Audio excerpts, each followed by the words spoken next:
नमस्कार साथियों, कैसे हैं आप सभी लोग? हमें आशा है कि आप बिल्कुल स्वस्थ होंगे एवं मस्त होंगे और अपनी तैयारी बखूबी कर रहे होंगे। मैं विनोद प्रजापति आज के सेशन में बात करने वाला हूँ विद्युत या प्रमुख विद्युत चुंबकीय तरंगों के खोजकर्ता कौन है, उनके परास क्या-क्या हैं, आवृत्ति परास क्या हैं, उनके उपयोग क्या हैं, ये सभी हम आपको वन लाइनर हेडिंग्स के माध्यम से बताएँगे और इसी वीडियो में अंतिम में होंगे लगभग 10 प्रश्न या 5 प्रश्न। उसके बाद हमारा जो नेक्स्ट वीडियो होगा, उसमें होंगे लगभग 20 प्रश्न। तो आप बने रहिएगा हमारे वीडियो के अंतिम या एंड तक। तो चर्चा करते हैं दोस्तों अपने विद्युत चुम्बकीय तरंगों या प्रमुख विद्युत चुम्बकीय तरंगे जो हैं उनके बारे में चर्चा करते हैं। तो दोस्तों बताइए विद्युत चुम्बकीय तरंगे, बताइए गामा किरणों की खोज किसने की? आपको दिख रहा है हेनरी बैकुरल। बेहद ही इंपॉर्टेंट है, एसएससी जीडी के एग्जाम में अभी पूछा गया, एसएससी जीडी एग्जाम में पूछा गया है कि गामा किरणों की खोज किसने की? तो हेनरी बैकुरल ने की। और आपसे पूछेगा उसके तरंग दैर्ध्य परास कितनी होती है? तो 10 की पावर -14 या m या की पावर 10 की पावर -10 मीटर के बराबर होती है। आपको याद रखना है 10 की पावर -14 मीटर से 10 की पावर -10 मीटर और आवृत्ति परास कितना होता है? 10 की पावर 20 -10 की पावर 24। और इसका उपयोग जानेंगे कि इनकी वेधन क्षमता अत्यधिक होती है और इसका उपयोग नाभिकीय अभिक्रिया तथा कृत्रिम रेडियो सक्रियता में किया जाता है। सॉरी दोस्तों, ना सबको डकार आती है ना, सॉरी। नेक्स्ट क्या है? गामा किरणें आपको समझना है, जिसमें देखिए 2 इंपॉर्टेंट है, आपको याद रखना है खोजकर्ता कौन? Henry Becquerel. और इसका उपयोग कहाँ किया जाता है? नाभिकीय अभिक्रिया तथा कृत्रिम रेडियो सक्रियता में इसका उपयोग किया जाता है। चर्चा करते हैं अपने सेकंड बिंदु या सेकंड पॉइंट या नेक्स्ट बिंदु पर। देखिए एक्स किरणें, एक्स किरणों की खोज किसने की? ये ही भी इम्पोर्टेंट है एसएससी के लिए।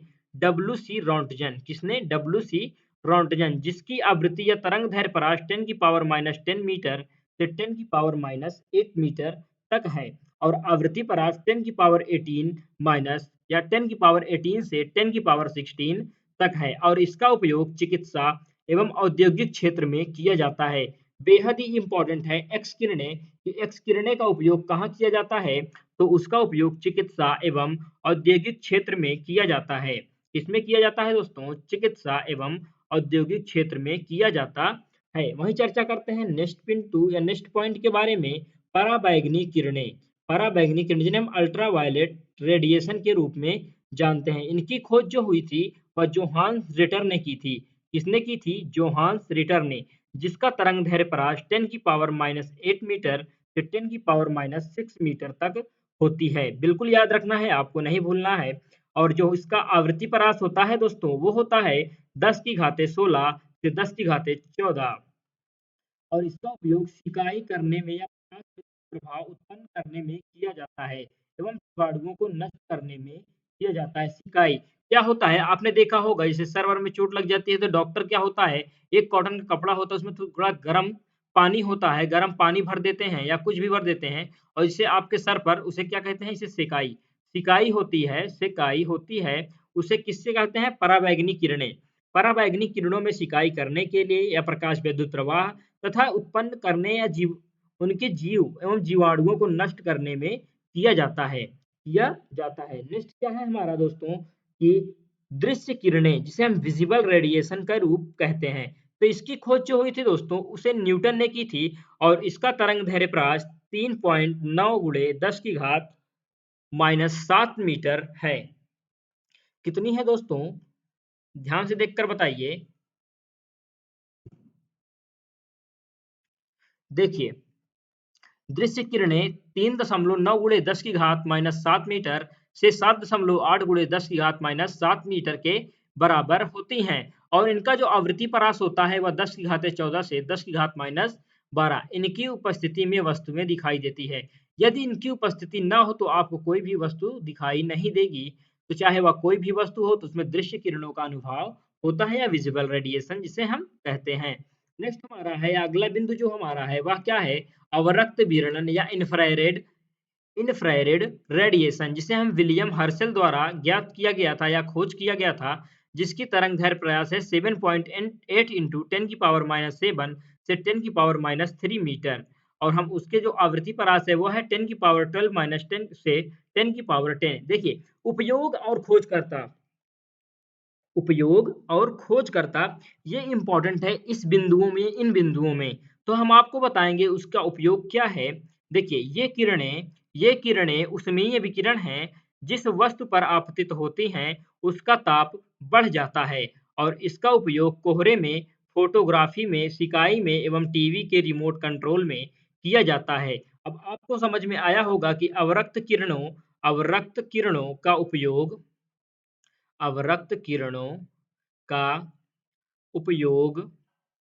उपयोग उपयोग कहाँ किया जाता है? तो रिमोट कंट्रोल में उसका उपयोग किया जाता है।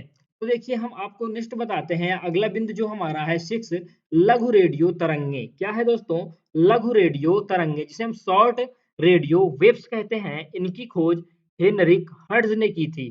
किसने की थी दोस्तों? हेनरिक हर्ट्ज ने की थी। 10 की घात -3 मीटर से या 10 की घात -3 मीटर से 10 की घात -2 मीटर की तरंगे सूक्ष्म तरंगे कहलाती हैं, जो लघु रेडियो तरंगों का ही रूप होती हैं, जिसकी खोज हेनरिक हर्ट्ज ने की थी।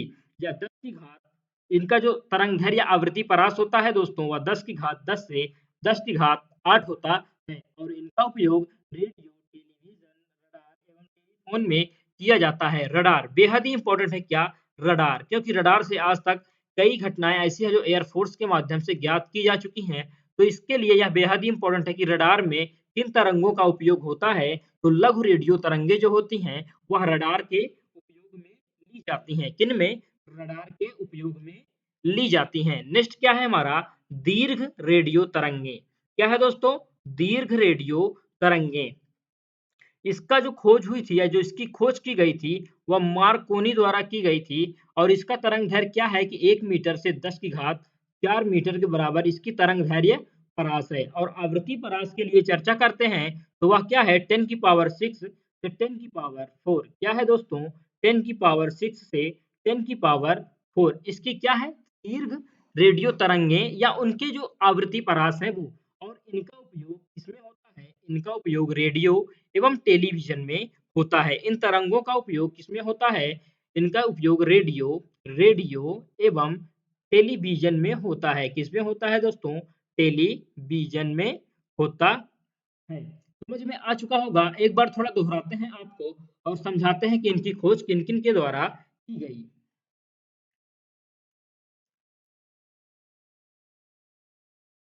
देखिए, इसको बता दें फिर उसके बाद थोड़ा रिवीजन कर देंगे आपको। दिख रहा होगा विद्युत चुंबकीय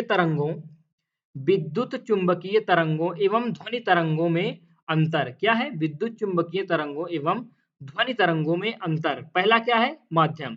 जब विद्युत चुंबकीय किरणों के संचरण के लिए किसी भौतिक माध्यम की आवश्यकता नहीं होती, ये याद रखना है आपको। और उसी में ध्वनि तरंगों की बात करें हम, ध्वनि तरंगों की बात करें दोस्तों, तो ध्वनि तरंगों के संचरण के लिए माध्यम की आवश्यकता होती है। किसकी होती है दोस्तों? माध्यम की आवश्यकता होती है। नेक्स्ट क्या है? तरंग का वेग। तरंग का वेग, विद्युत चुंबकीय तरंगों का वेग 3 गुणे 10 की घात 8 मीटर प्रति सेकंड या 30 सॉरी 3 लाख किलोमीटर प्रति सेकंड। कितनी? 3 लाख किलोमीटर प्रति सेकंड क्या होती है? तरंग का वेग। और जो ध्वनि में होता है, ध्वनि तरंगों का वायु में वेग 343 मीटर प्रति सेकंड अथवा 0.330 किलोमीटर प्रति सेकंड का रूप होती है। नेक्स्ट पॉइंट क्या है? दाब परिवर्तन। जब विद्युत चुंबकीय तरंगों के संचरण के समय दाब परिवर्तन नहीं होता है, दाब परिवर्तन नहीं होता है, तो ध्वनि तरंगों के संचरण के समय दाब परिवर्तन होता है। वहीं तरंगों की प्रकृति की बात करें तो विद्युत चुंबकीय तरंगे अनुप्रस्थ तरंगे कहलाती हैं या ट्रांसवर्सल वेव्स कहलाती हैं, जिनको हम क्या कहते हैं कि ये अनुदैर्ध्य तरंगे या लॉन्गिट्यूडिनल वेव्स होती हैं, जो अनुदैर्ध्य तरंगों का रूप ले लेती हैं। समझ में आ चुका होगा आपको कि विद्युत चुंबकीय तरंगों एवं ध्वनि तरंगों में क्या अंतर है। जब माध्यम का आधार हो तो विद्युत चुंबकीय किरणों के संचरण के लिए भौतिक माध्यम की आवश्यकता नहीं होती, लेकिन वहीं जब ध्वनि तरंगों की बात करें तो उनमें संचरण के लिए माध्यम की आवश्यकता होती है। और जब तरंग का वेग का आधार हो तो उसमें 3 × 10 की घात 8 मीटर प्रति सेकंड तथा 3 लाख किलोमीटर प्रति सेकंड की आवृत्ति विद्युत चुंबकीय तरंगों के वेग के बराबर होती है और ध्वनि तरंगों का वायु में वेग 343 मीटर प्रति सेकंड अथवा 0.330 किलोमीटर प्रति सेकंड के रूप में होती हैं। वहीं चर्चा करते हैं दाब परिवर्तन में, तो विद्युत चुंबकीय तरंगों के संचरण के समय दाब परिवर्तन नहीं होता है और ध्वनि तरंगों के संचरण के समय दाब परिवर्तन होता है। नेक्स्ट क्या है, तरंग की प्रकृति। विद्युत चुंबकीय तरंगे अनुप्रस्थ तरंगे हैं और ध्वनि तरंगे क्या हैं, ये अनुदैर्ध्य तरंगे हैं। समझ में आया होगा, थोड़ा एक बार रिवीजन करते हैं ना कि गामा किरणों की खोज किसने की, हेनरी बैकुरल ने की। एक्स किरणों की खोज किसने की, डब्ल्यू.सी. रॉन्टजन ने की। पराबैंगनी किरणों की खोज किसने की, जोहान्स रिटर ने की। और दृश्य किरणों की खोज किसने की, तो न्यूटन ने की। और अवरक्त विकिरण की खोज किसने की, विलियम हर्शेल ने की। और लघु रेडियो तरंगों की खोज किसने की, हेनरी हर्ट्ज ने की। और दीर्घ रेडियो तरंगों की खोज किसने की, मार्क कोनी ने की। एक बार फिर से, गामा किरणों का उपयोग किनमें होता है, तो इनकी वेधन क्षमता या नाभिकीय अभिक्रिया तथा कृत्रिम रेडियो सक्रियता में। दूसरा, एक्स किरणों का उपयोग कहाँ होता है, चिकित्सा एवं औद्योगिक क्षेत्र में किया जाता है। नेक्स्ट क्या है, पराबैंगनी किरणों का उपयोग कहाँ होता है, तो इनकी उपस्थिति में सिकाई करने में, प्रकाश विद्युत प्रवाह तथा जीवाणुओं को नष्ट करने में इनका उपयोग होता है। चर्चा करते हैं दृश्य किरणों के उपयोग के बारे में। तो दृश्य किरणें होंगी तभी आपको कोई भी वस्तुएं स्पष्ट उपस्थिति में दिखाई देंगी। और नेक्स्ट क्या है, अवरक्त विकिरण। इनका उपयोग एक प्रकार से फोटोग्राफी, सिकाई या टीवी रिमोट कंट्रोल में किया जाता है। वही चर्चा करते हैं नेक्स्ट लघु रेडियो तरंग के बारे में। तो इनका उपयोग रेडियो, टेलीविजन, रडार एवं टेलीफोन में किया जाता है। नेक्स्ट हमारा है दीर्घ रेडियो तरंगे। तो इनका उपयोग रेडियो एवं टेलीविजन में होता है। तो दोस्तों, आपको यह वीडियो कैसा लगा हो? यदि आपको यह वीडियो अच्छा लगा हो तो आप इसे वीडियो को जरूर ज्यादा से ज्यादा शेयर करें अपने दोस्तों में, ताकि उनका भी कुछ कल्याण हो जाए। तो दोस्तों, मिलते हैं हम आपको एक नए वीडियो में। देखिए, आपको क्या बताना है, पहले एक बात बता दे रहे हैं। आज जो टॉपिक हुआ तरंग का, वो आज समाप्त हुआ। देखिए, जो नेक्स्ट वीडियो होगा हमारा, उसमें क्वेश्चंस होंगे। क्या, ओनली क्वेश्चन। आपको बिल्कुल जितने भी पार्ट पढ़ाए गए हैं, चाहे पार्ट 1 से लेकर पार्ट 8, पार्ट 9 तक, जितने भी पार्ट आपको पढ़ाएँगे हैं, वो सारे आपको पढ़ने हैं। और कल के सेशन में आपको कमेंट सेक्शन में उत्तर देना है। जितने भी क्वेश्चंस होंगे इन्हीं से रिलेटेड होंगे और जितना पढ़ाया गया है उन्हीं के बीच के होंगे। और जो एग्जामिनेशन में पूछे गए क्वेश्चंस हैं उनको भी हमने ऐड किया है। तो दोस्तों, हम उन क्वेश्चन के साथ आपसे मिलने वाले हैं कल। तो बेस्ट ऑफ लक, याद करके रहिएगा और कमेंट सेक्शन में ज़रूर अपना उत्तर बताइएगा। तो दोस्तों, मिलते हैं हम आपको एक नए वीडियो में। तब तक के लिए जय हिंद, जय भारत।